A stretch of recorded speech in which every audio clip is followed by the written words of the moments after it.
Welcome back to Rapture Tales. Don't forget to like, subscribe, and get ready for another story you won't forget. Let's dive back to the story.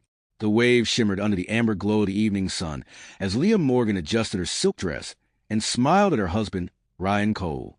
It was their 5th wedding anniversary, and he had surprised her with an exclusive yacht trip off the coast of Cornwall. Leah believed it was a symbol of new beginnings, a chance to mend the growing cracks in their marriage. Ryan's charm seemed to have returned. He poured her champagne, held her hand, and spoke of future vacations and dreams. She didn't know the laughter that brushed her cheeks. That evening would be her last innocent joy before darkness. Ryan's eyes, though smiling, carried the sharp coldness of calculation. He had already chosen betrayal over love. Emily Jameson, his mistress, waited ashore, the woman who whispered poison into his ear, convincing him that Leah's wealth was his golden ticket to power. As the night deepened, the couple moved to the deck to watch the stars. Ryan hugged her from behind and whispered softly, "You trust me, don't you?" Leah nodded, smiling, and then, without warning, his hands tightened, one shove, one scream, and the sea swallowed her whole. Ryan's voice echoed into the night. "Leah, Leah," but it was all for show. His call to the Coast Guard was an act, a performance of grief. By dawn, he was a widower, free to love his mistress and claim Leah's empire. The headlines the next morning painted Ryan as a heartbroken husband who had lost everything. He played his role flawlessly, hollow eyes, sleepless nights, and trembling hands at Leah's memorial. Emily comforted him publicly, holding his arm like a supportive friend, though in private they celebrated. Within weeks, Ryan had moved her into Leah's mansion, justifying it as too lonely to live alone. The staff who once served Leah were dismissed, and new faces loyal to Ryan replaced them. The scent of Emily's perfume soon smothered the memory of Leah's floral fragrance in every hallway. Ryan also took control of Morgan Interiors, the successful design company Leah had built from the ground up.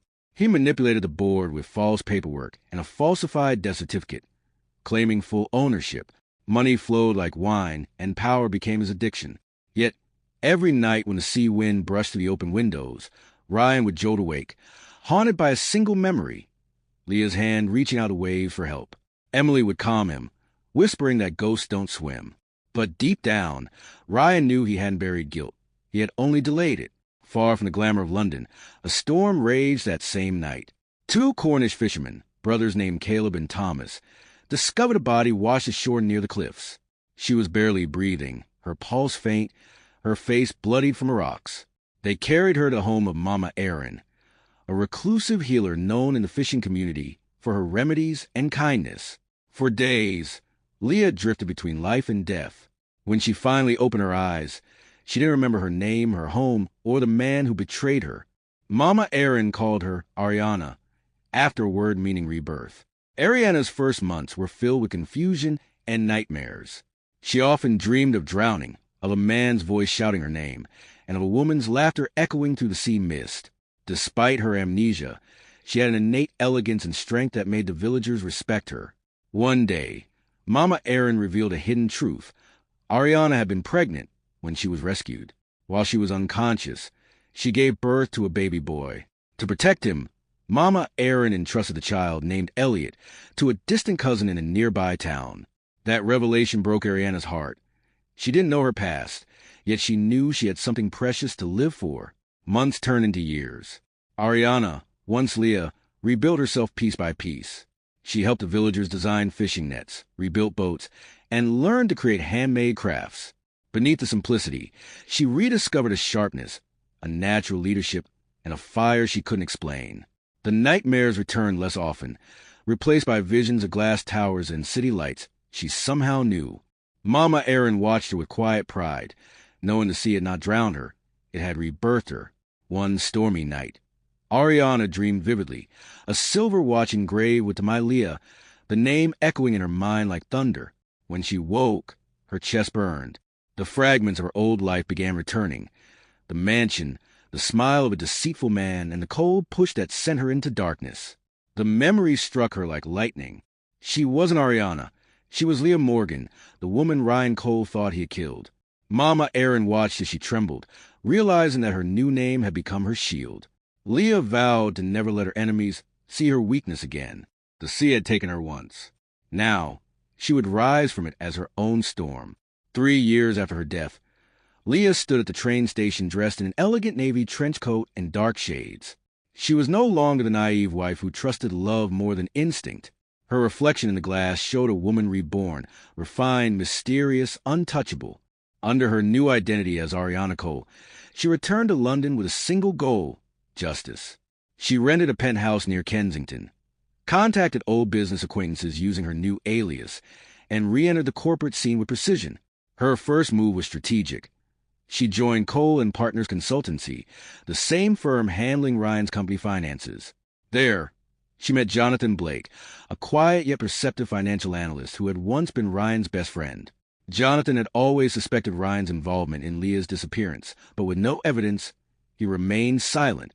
When Ariana introduced herself, something in her poise and voice felt hauntingly familiar to him. They quickly became allies, bonded by purpose and mutual suspicion toward Ryan.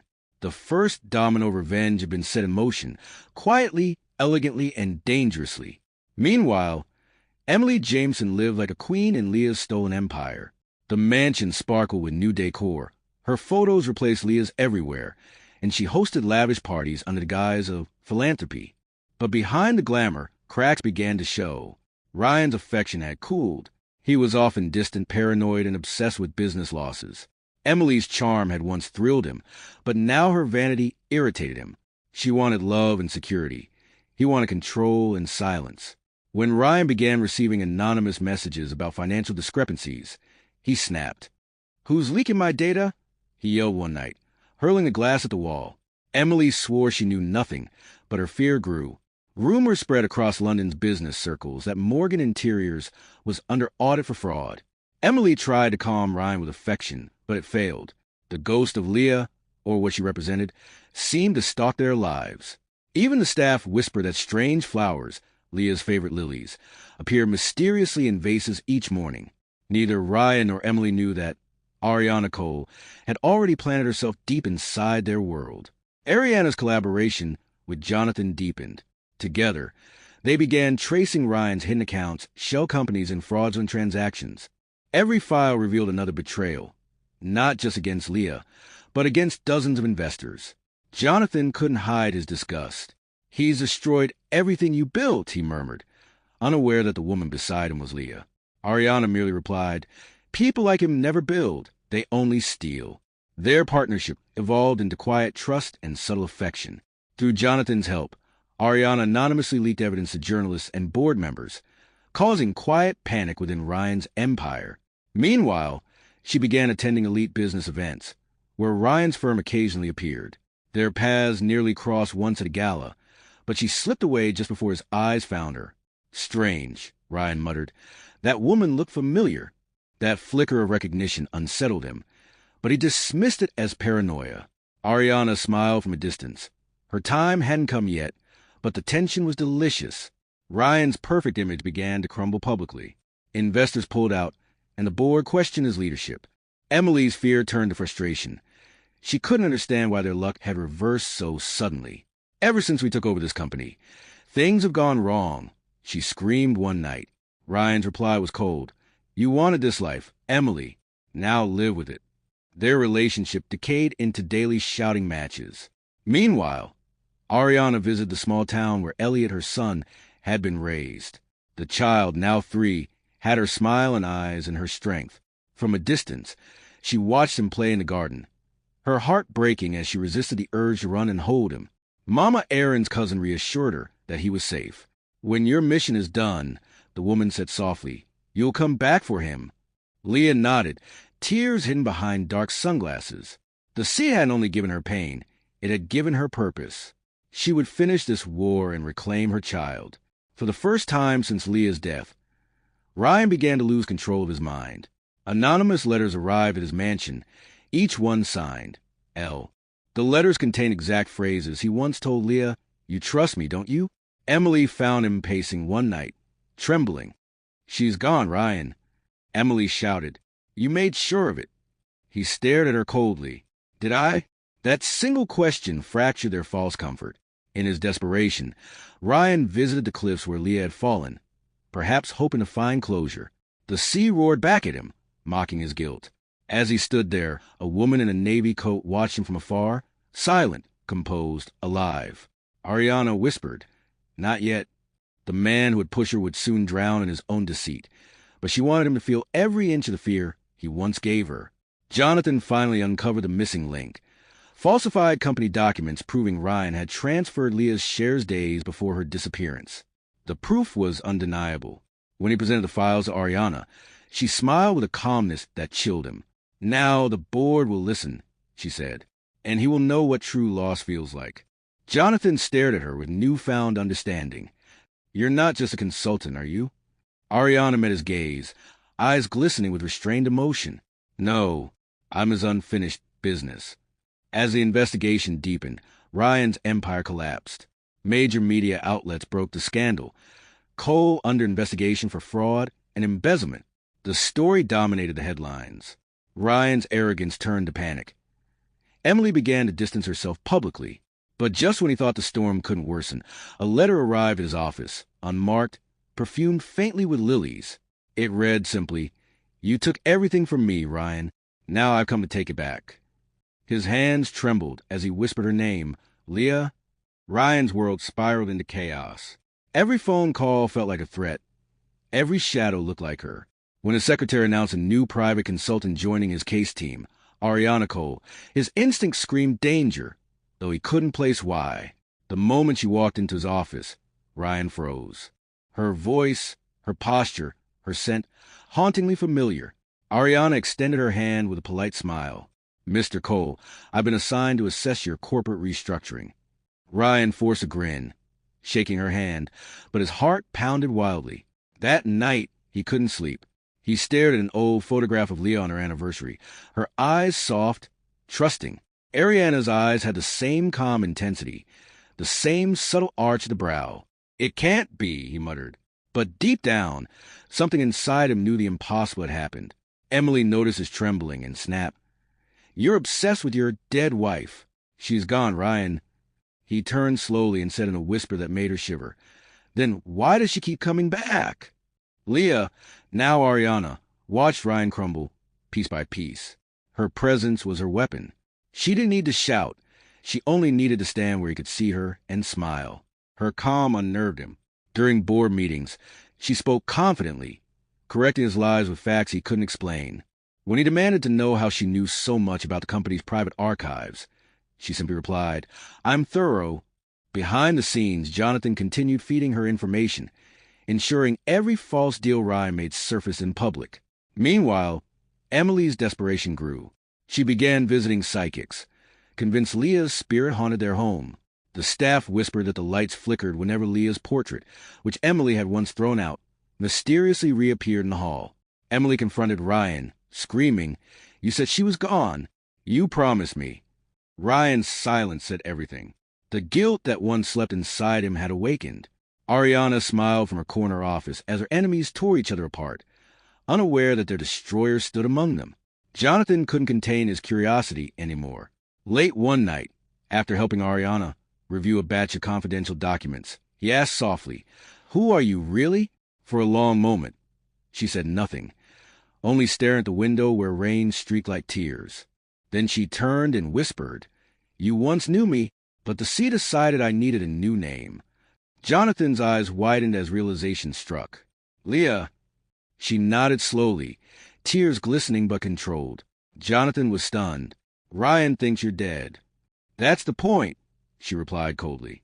"He'll confess when he realizes he's been speaking to the ghost he made."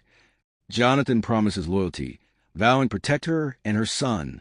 For the first time, Leah allowed herself a small, genuine smile. "You're the only one who ever believed me." Their bond grew not romantic, but built on deep trust and shared justice. Together, they crafted the final stage of her revenge, exposure before the world. Emily's paranoia reached its peak. She started drinking heavily, convinced Leah's spirit lingered in mirrors and shadows.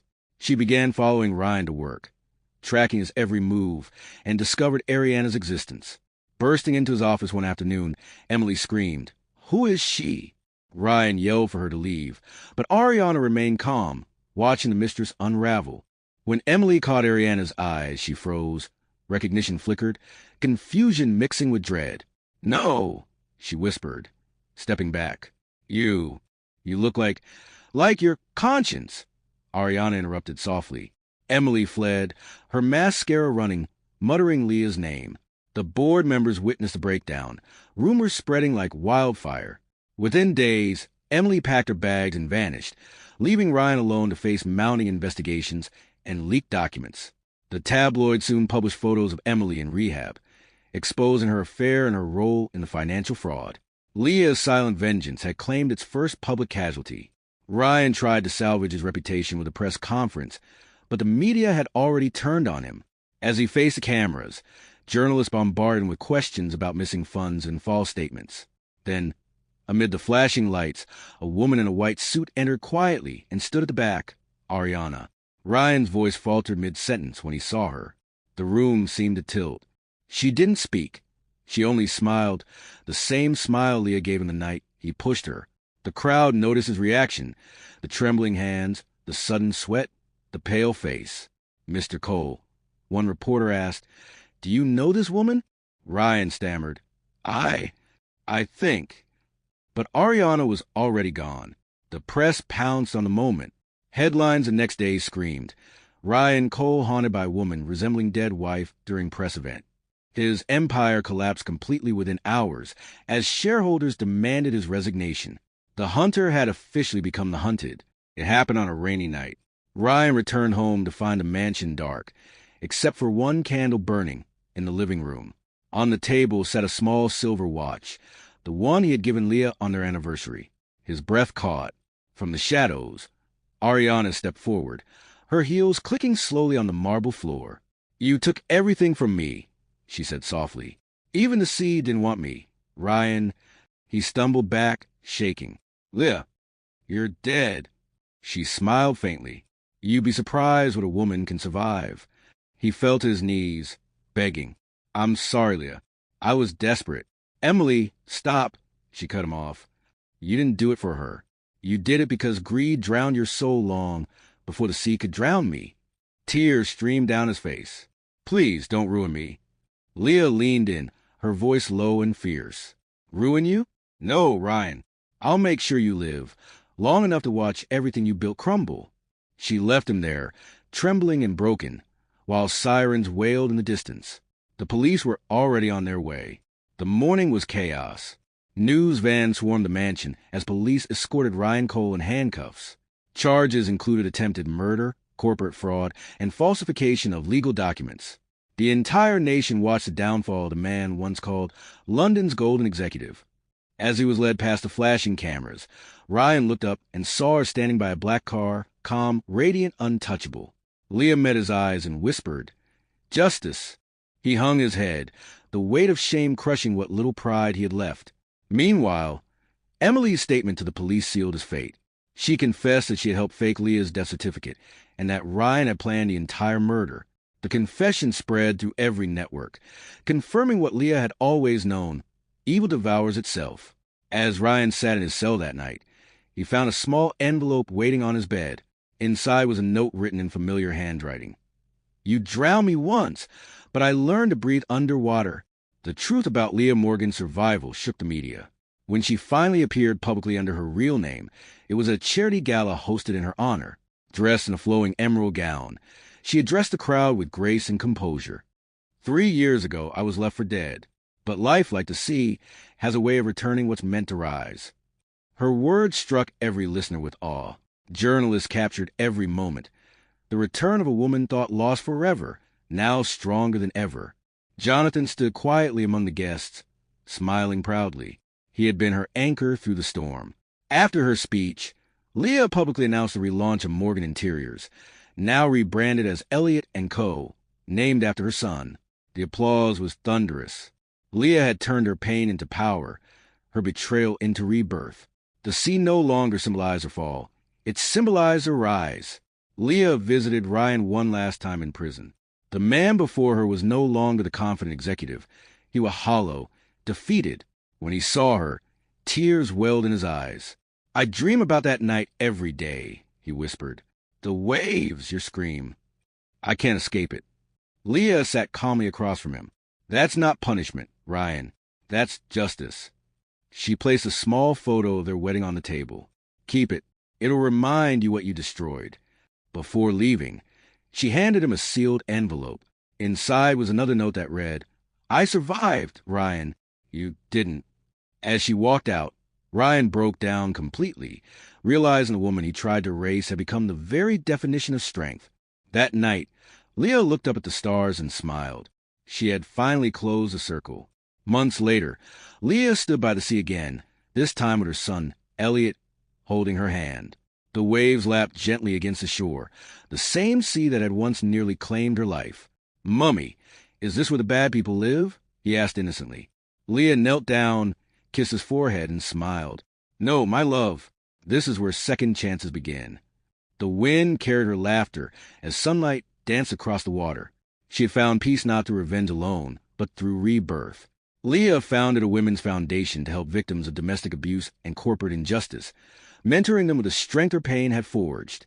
Her life, once stolen, was now hers again, radiant, fearless, and unbroken.